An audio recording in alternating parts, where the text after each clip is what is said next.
guys, it's Alan. Welcome back to another episode of Bushes on the Trail. Now, Christy and I have left Amicalola Falls and we're heading up to the Len Foote Hike Inn. So we're going to be showing you portions of our journey through the Chattahoochee National Forest, and as well as the grounds around the Len Foote Hike Inn and some of the amenities and really cool things that they have up there. So stick around.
After taking the 2.5 mile hike up and down the falls without our packs, we then get our packs, head up to the top of the falls, and continue on to the Len Foote Hike Inn.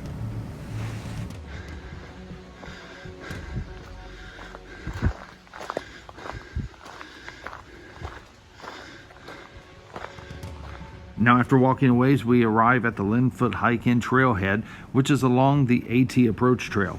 We'll continue along the AT Approach Trail until eventually the two trails split off, and then we will take the extra 4+ miles on up to the Len Foote Hike Inn.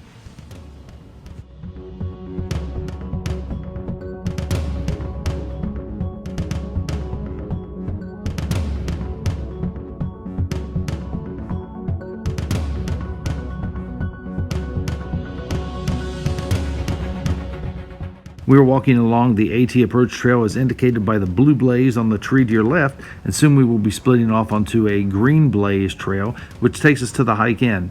From this point, it's about 5 miles away, and it is a difficult hike.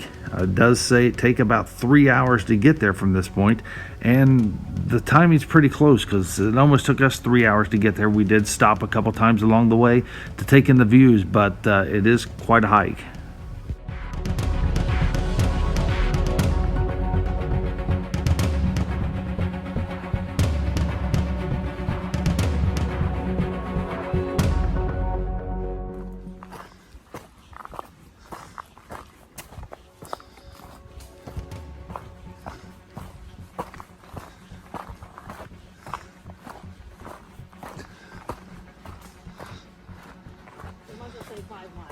And here are those green blazes that we will be following for about the next 5 miles up the side of the mountain.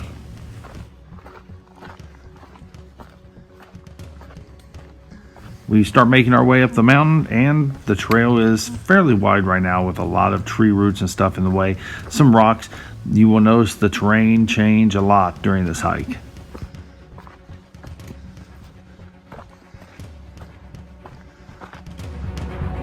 Here's one of those terrain changes on the trail, as it's pretty smooth, and thank goodness for the little logs across the path that you can step on and help propel yourself up the side of the mountain. At the green blaze sign on your right and the yellow sign on the tree on your left, we will be passing out of the Georgia State Park System and into the Chattahoochee National Forest.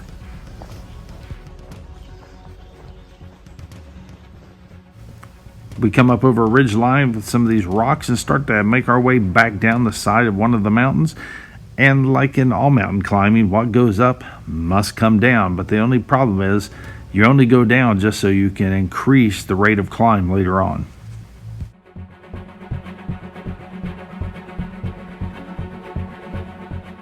We were able to stop for a moment and take in the views through this clearing. We were told that off in the distance you can see the city of Atlanta on a clear day. Unfortunately, it was a little too hazy to see the skyline. The entire trail was not compact dirt, rocks, and tree roots sticking out of the ground. Some places were actually a little damp, and that's where these bog crossings really helped. They are 2x6 planks that are tied into what looks like railroad ties throughout the wet, damp areas of the forest.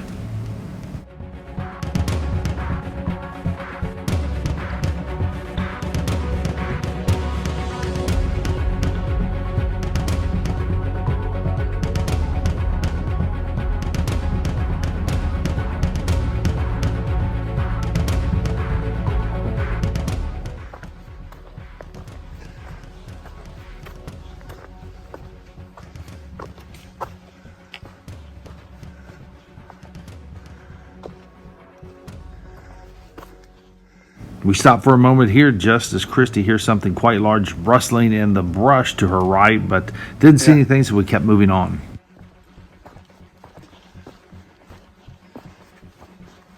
As you can see, there are a lot of loose rocks and debris in the trail along this area, so you had to be really careful so you didn't roll an ankle.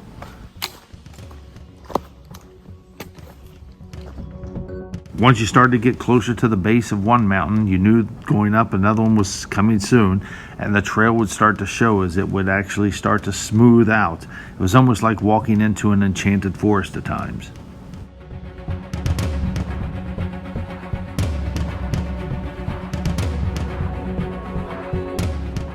One of the really neat things about this trail were several times you ran into these almost tunnels of rhododendron. They were all around you, up above you, to both sides of you. The path was narrow, and it was really cool to walk through.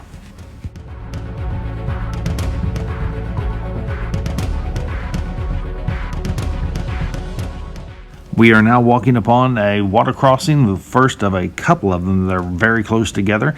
And one thing about water crossings in the mountains, unless you're walking along the stream, as soon as you hit a water crossing, that means you're going to be heading uphill very shortly.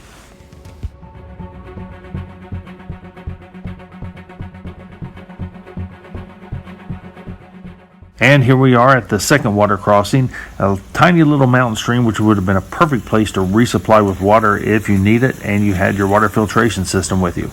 Now as you get across the other side over the rocks, it's time to go uphill again.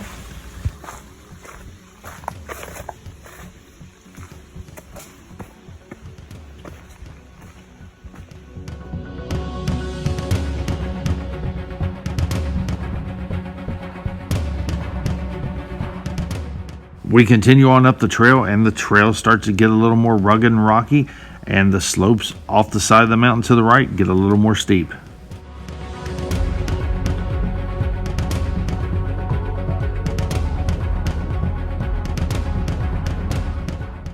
Shortly after getting to the top of the hill, then there's a big tree in your way, and what do you have to do? You have to make your way around it to get back on the trail.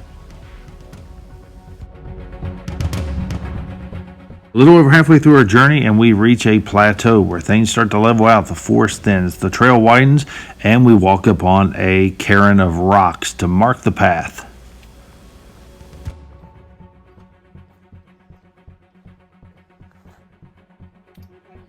And with the cairn of rocks there to mark the way along the path, Christy thought, well, why not? I'll just add to it. Now here we go again through another area with a couple of tunnels of rhododendron. And off in the distance we can hear a little bit of water running, so we're getting back down to the bottom of another mountain, and there will be another one to climb up shortly.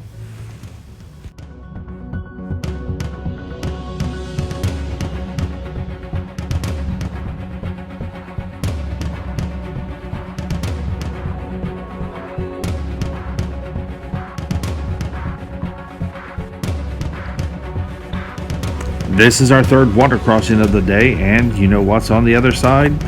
Yep, you guessed it, a rocky uphill climb.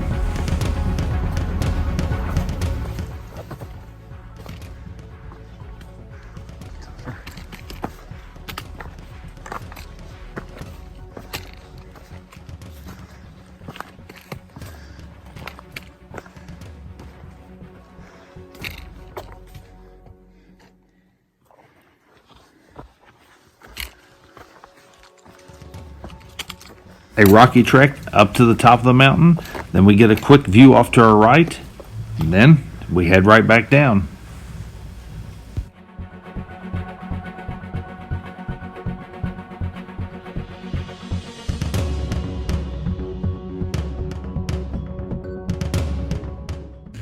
Finally, as we start to get down at the bottom of this mountain, we know that there's only one more peak to climb until we're at our destination, and this one is one of the long bog crossings. And when I mean long, I mean really long. This one had to be close to 100 yards long in length, winding through the canopy of rhododendron. The final water crossing at about the 5-mile mark, and it's all uphill from here. The next stop is the Hike Inn.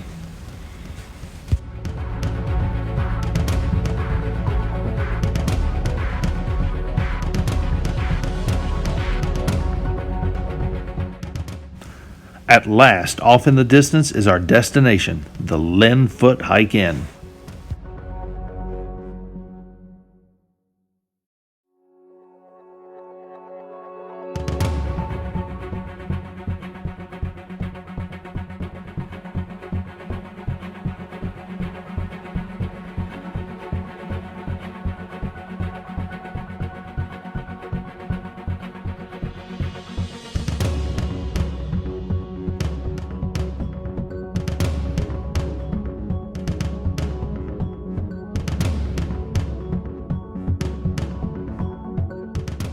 Finally, Christy and I can sit back in the porch swing and relax as we look around the actual patio area of the Hike Inn and our way up to the lobby. One of the cool things to see as you enter the lobby are all of the backpacks that are hanging on the wall above the windows across the room. They range from modern backpacks all the way to some that were used by Native Americans.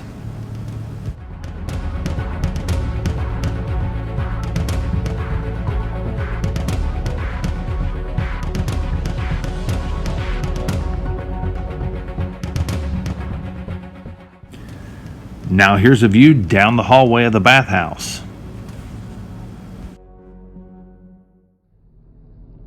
There were men's and women's shower setups in the bathhouse as well.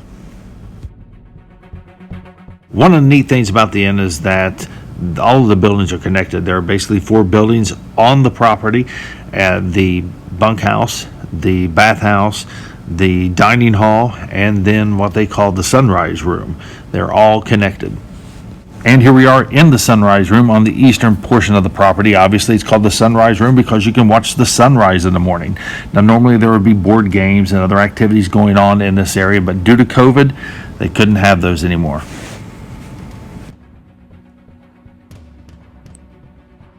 As we walk around the property here at the Hike Inn, to give you a little information, the Hike Inn is basically, they want you off of your phones. There is no Wi-Fi service. There's not any cell service. You might be able to get a bar here and there, but they don't want to see you on your phone other than taking video and pictures. They want everybody to learn to be off the grid and enjoy it. And it's really quite satisfying, to be honest with you. Okay, when you stay at the Hike Inn, this is what you get. You get a bunkhouse room with 2 bunk beds and enough space to store your gear and to move around a little bit. They also serve dinner and breakfast the next morning. There's also refreshments available like iced tea, lemonade, coffee, hot chocolate, and those were available throughout the day. The food was excellent when we were there both days. Also, there's running water in the facility for sinks and for a hot shower. As far as your bathroom privileges, they're sort of like a porta potty or the cleanest privy you've ever seen out on the trail. And it's sort of like a privy on steroids, and I'll explain that later. And as you can see right here, we're at the outdoor sunrise viewing area, and there's this neat stone structure here with a hole in it. I will explain what that is a little later on in the video. One of the neat things about the Len Foote Hike Inn is their conservation efforts. They conserve as much water as possible. 70% of their electricity is supplied by solar panels on site. Also, any biodegradable waste, like extra food, is put into composting heaps, and they compost all of that and turn it into usable soil and fertilizer for the facility.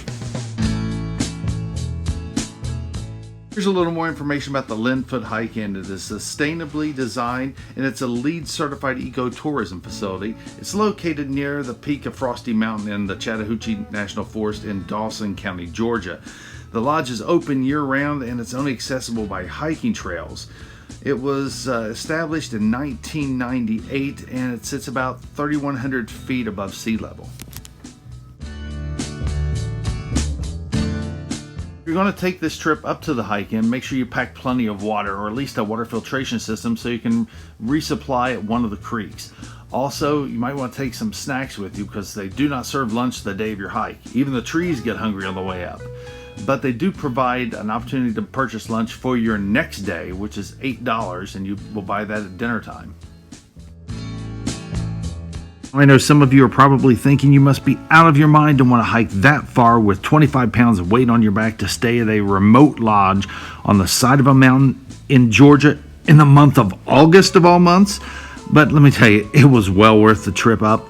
The hike was great. The lodge is actually really clean and a nice place to stay. The people were super nice and fantastic, and it's actually an experience I will remember for a very long time. So if you get a chance, give this place a look as a potential vacation spot. It is well worth the effort to get up there. Maybe wondering why I'm basically showing you a privy that you might see out on the trail, but it's not. This is actually their bathroom at the lodge. It's a biological evaporator. It is odorless. You can't smell anything. It basically takes all of our waste and reduces it and converts it into usable soil and fertilizer. Now, this structure, also located on the grounds, is a granite celestial calendar formation that aligns with the rising sun during the spring and fall equinoxes. As the equinoxes occur, the sun will rise over these Blue Ridge Mountains. Morning sunlight will shine right through the opening of this granite structure, leaving a perfect circle in the cave behind it, indicating the start of the equinox. Here are two pictures of our actual room in the bunkhouse, and really it's just 2 bunk beds in a small room. There's enough room for your gear there, and that's it. But you're not spending a lot of time in your room. You're out on the grounds, you're out in the trail. It's just a place to sleep, and it's more than adequate for your needs. Hey guys, thanks for watching, and please give us a thumbs up. If you don't mind, hit the subscribe button below. That way you don't miss our next episode, which is Christy and I watching a sunrise at the Len Foote Hike Inn, and then we will be trekking up to the summit of Springer Mountain and walking a little bit on the Appalachian Trail. Hope to see you next time.